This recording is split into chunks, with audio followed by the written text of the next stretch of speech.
kalau Pak Guru bukan lahir dari orang tua yang sekarang, bukan dari lahir di Indonesia, menurut Pak Guru bakal Muslim nggak? Soalnya ada pertanyaan seperti ini, biar saya tunjukkan sekaligus. Yang ada dalam tanggung jawab saya hanya Guru Gembul Channel dan Gembulikum. Assalamualaikum Baraya, selamat datang kembali di Gembulikum. Ricky Gervais, You're born Amerika. in India, you're probably a Hindu. If you're born in America, you're probably a Christian. If you're born in Pakistan, you're probably a Muslim. That's a coincidence, isn't it? That you're always born into the right God. Always, isn't that lucky? I was born into the right God. All those others are going to hell. But I was born into the right religion. I'm going to heaven. It's strange that we hold on to these sort of medieval beliefs. You know, where did the universe come from? God made it. Which doesn't solve the problem for me. Because we straight away say, well, who made God? Ini sebenarnya udah banyak sekali pertanyaan-pertanyaan semacam itu masuk. Dan saya tanpa ragu lagi menjelaskan ya, saya akan beragama persis seperti apa yang saya alami sekarang. Persis. Karena saya beragama tuh gak a priori gitu. A priori itu apa? Maaf. A priori nah itu para debator agama itu a priori. Jadi a priori itu adalah dia ngambil sebuah kesimpulan dan semua argumentasinya itu untuk melindungi kesimpulan itu. Jadi dia simpulkan dulu, misalkan ya, dia simpulkan dulu bahwa Tuhan itu satu dalam tiga, tiga dalam satu. Dia akan menggunakan seluruh logika berpikirnya untuk melindungi pendapat awal itu. Nah, kayak gitu. Jadi, misalkan ya, ya kita harus menggunakan akal kita untuk iman. Nah, karena iman itu ada di atas akal. Nah, itu kan a priori. Jadi, itu orang-orang beragama, orang-orang debat itu dimulainya dari yang seperti itu. Nah, kalau saya nggak gitu. Saya kalau misalkan saya diidentifikasi sebagai seorang Muslim, maka saya akan menganggap bahwa semua kebenaran yang bisa saya jangkau itu adalah Islam. Bukan Islam itu adalah semua kebenaran yang bisa saya jangkau. Gitu. Gimana ulangi? Kalau saya diidentifikasi sebagai seorang Muslim, maka saya akan menyebutkan bahwa semua kebenaran yang bisa saya jangkau itu adalah Islam. Bukan Islam adalah semua kebenaran yang bisa saya jangkau. Jadi, saya akan kosongkan gelas saya akan habisi otak saya kosong dari semua pengalaman dengan ibu saya, semua pengalaman dengan ayah saya, dan sebagainya. Dan kemudian saya mulai dari awal untuk mencari kebenaran. Ketika pada bagian saya mencapai satu titik di mana saya anggap itu adalah kebenaran awal, ya udah saya pakai itu. Gitu. Nanti kalau misalkan saya menemukan kebenaran yang lain lagi, yang beda lagi, ya saya nggak akan khawatir dengan iman saya, karena itulah yang bisa saya jangkau. Gitu. Kalaupun misalkan Tuhan itu benar-benar ada, maka Tuhan itu akan melihat apa yang saya lakukan dan apa yang berproses dalam kehidupan saya. Gitu. Jadi, seperti yang sering saya katakan, Islam, Kristen, Hindu, Buddha itu kan nominal. Itu simbol-simbol. Kalau misalkan 1000 orang Islam ditanya tentang gagasan mereka tentang Tuhan, maka akan ada 1000 jawaban yang berbeda.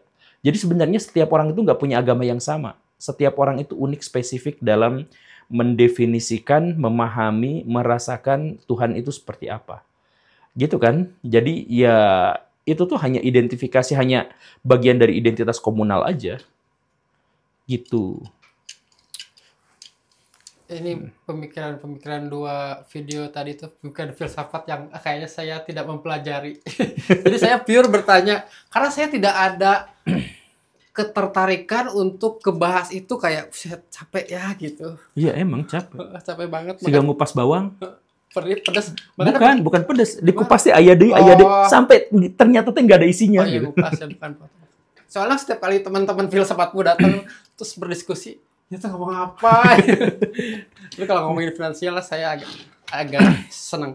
Yeah. Pak Guru masih ada energi nggak? Kita udah 3 episode ini. Oh, no smoking. Kita buka ini ya, kita buka Saweria. Kita buka Saweria nih.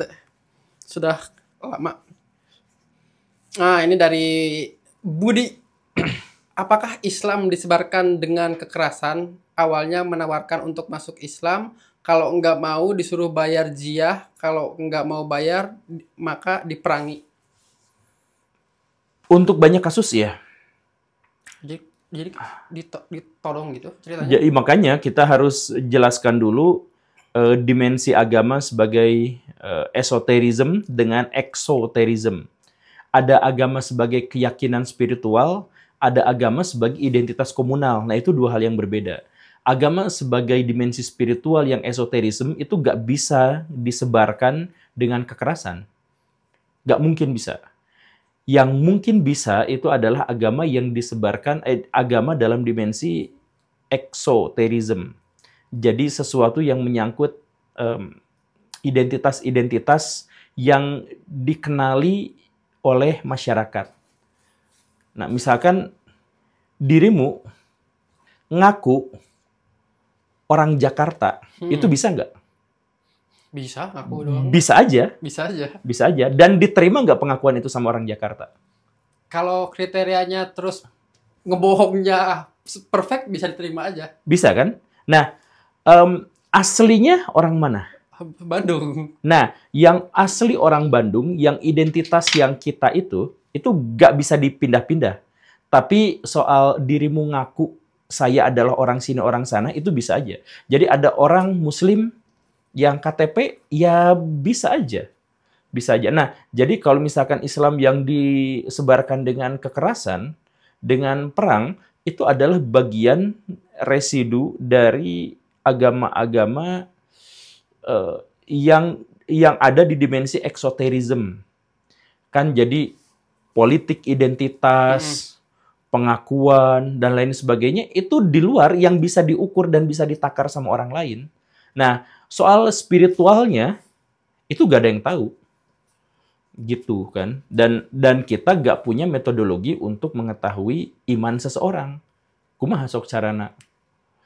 Yang kita hanya bisa nilai itu, oh sholatnya gitu. Oh bayar zakatnya gitu. Itu kan sesuatu yang terlihat kan. Sesuatu yang berhubungan dengan identitas. Tapi sholatnya itu teh hayang kaciriku batur atau karena bagian dari formalitas agama atau apa, nah itu kan nggak bisa ditakar sama orang lain. Bagian itulah yang sebenarnya nggak bisa disebarkan dengan cara apapun, termasuk dengan kekerasan. Oh, poinnya di situ ya, berarti pada saat orang-orang yang masuk ke kekerasan mah pada dasarnya ya mah hanya itu wujud dari politik aja, wujud dari kekuatan politik aja. Jadi gini, kan agama tuh spiritual.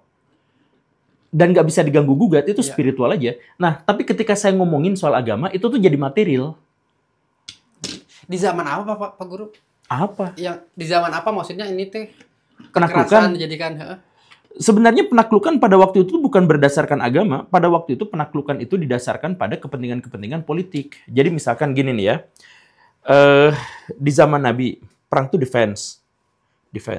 Pas zaman Abu Bakar, kalau defense terus, kita tuh diserang terus. Kan tahu ya, pertahanan terbaik adalah menyerang. Nah, Abu Bakar tuh mulai nyerang keluar. Umar nyerang lebih luas lagi. Pas Utsman nyerang sepotong. Pas Ali berhenti dari menyerang. Dan ternyata agama disebarkan dengan perang tuh kayak gini ya. Nah, itu sudah ada perdebatan. Bahkan para sahabat besar pun berdebat apakah boleh di ini atau tidak. Bahkan nanti kelanjutan pas zaman Umayyah gitu ya. Nanti ada Muawiyah, ada Yazid, ada siapa gitu. Pas zaman Abdul Malik bin Marwan, khalifah terkuat dari zaman Umayyah, dari dinasti Umayyah, dia tuh perang, tapi nggak mau menyebarkan ajaran agama Islam. Dia menaklukkan wilayah-wilayah, tapi semua wilayah yang ditaklukkan itu dilarang keras masuk Islam. Jadi untuk apa dong dia perang? Ya untuk duitnya, diambil duitnya, untuk diambil wilayahnya, ya kayak politik aja kayak biasa gitu. Dan dia mengharamkan orang, makanya pas di zaman Umayyah itu, mayoritas penduduk di kekhilafahan Islam itu non-Islam. Mayoritas. Itu sekitar perbandingan populasinya itu, ya bisa sampai 1:7, 1:8.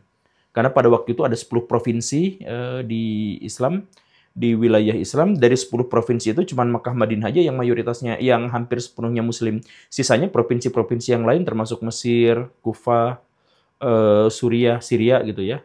Dan lain-lain itu non-Muslim mayoritasnya. Nah, sama dia nggak menyebarkan Islam dengan perang. Dia perang, tapi nggak mau nyebarin Islam. Nah, kan gitu kan? Nah, itu contohnya. Terus pas zaman keponakannya dia, Umar bin Abdul Aziz. Nah, Umar bin Abdul Aziz itu kebalik. Nggak mau perang, tapi mau menyebarkan ajaran agama Islam. Dia dengan cara apa berarti kalau nggak perang pada zaman itu? Dia kan sudah punya wilayah. Benar. Udah punya wilayah yang sangat besar itu. Nah, mayoritasnya non-muslim. Kemudian dia iming-imingi, kalau jadi muslim, tidak usah bayar jizyah. Dan yang lebih penting lagi, kita menjadi saudara. Menjadi apa? Dan kita berketuhanan tunggal, bla bla bla bla kayak gitu. Nah, banyak yang masuk Islam. Nah, kasusnya jadi ada yang menyerang tanpa menyebarkan ajaran agama Islam, ada yang menyebarkan ajaran agama Islam tanpa perang, ada yang melakukan kedua-duanya juga ada yang tidak melakukan kedua-duanya juga ada. Gitu. Jadi ya ada orang-orang, ada pihak-pihak yang menyebarkan ajaran agama dengan kekerasan, dengan non kekerasan ada, dan itu terjadi di semua agama. Nggak hanya di Islam. Nggak hanya di Islam, cuman masalahnya adalah orang-orang Islam tuh awet. Apanya? Kenangannya? Iya, sampai sekarang tuh praktek yang sama tuh masih dilakukan gitu. Menyebarkan ajaran agama dengan kekerasan, misalkan yang seperti itu tuh masih awet. Kalau misalkan agama-agama yang lain, mereka juga punya riwayat yang sama, tapi mereka tidak awet karena apa? Sesuai dengan situasi dan kondisi. Coba misalkan Hindu gitu. Di kitab-kitab paling awal, apalagi misalkan Mahabharata dan Ramayana, itu kan penuh dengan intrik, penuh dengan perang, bahkan perang saudara.